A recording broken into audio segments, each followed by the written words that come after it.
ஒரு நிமிடம் ஒரு மருத்துவம்.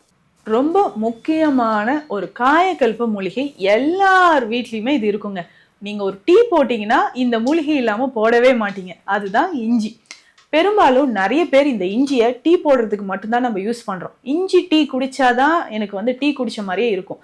அதை தாண்டி இன்னும் நிறைய மருத்துவ குணங்கள் இஞ்சிக்கு இருக்குங்க. நெஞ்செரிச்சல் இருக்கா, வயிறு புண்ணு இருக்கா, வயிறு மந்தம், வயிறு உப்புசம், இதை தாண்டி இஞ்சிக்கு இருக்கக்கூடிய பெஸ்ட் ஒரு ப்ராப்பர்ட்டி என்னன்னா ஆன்டி இன்ஃப்ளமேட்டரி ப்ராப்பர்ட்டி. மூட்டு வலி இருக்கு, மூட்டு வீக்கம் இருக்கு, கழுத்து வலி, தசை பிடிப்பு, எதுவாக இருந்தாலும் நமக்கு இஞ்சி பயன்படுத்தலாம். முக்கியமாக anti cancerous property. So cancer செல்களை அழிக்கக்கூடிய சக்தி இஞ்சிக்கு இருக்குங்க.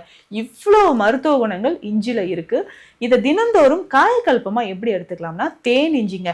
இது ஒரு பொது கற்பம்னே சித்த மருத்துவத்தில் சொல்லுவாங்க. இஞ்சி மேல் தோல் எல்லாம் சீவிட்டு சின்ன சின்ன பீசஸாக கட் பண்ணிக்கோங்க. கட் பண்ணி ஒரு 1 hour வெயிலில் வச்சு எடுத்துருங்க.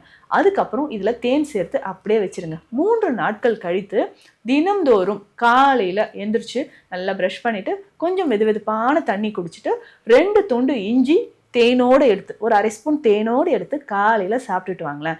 உங்கள் உடலில் நடக்கக்கூடிய மாற்றம் கொஞ்சம் கொஞ்சமாக நீங்களே ரியலைஸ் பண்ணுவீங்க. குடல் பகுதி சுத்தமாகும். ஃபேட்டி லிவர் இருந்தால் இது ஒரு சிறந்த ஒரு மருத்துவ முறை அப்படின்னே சொல்லலாம்.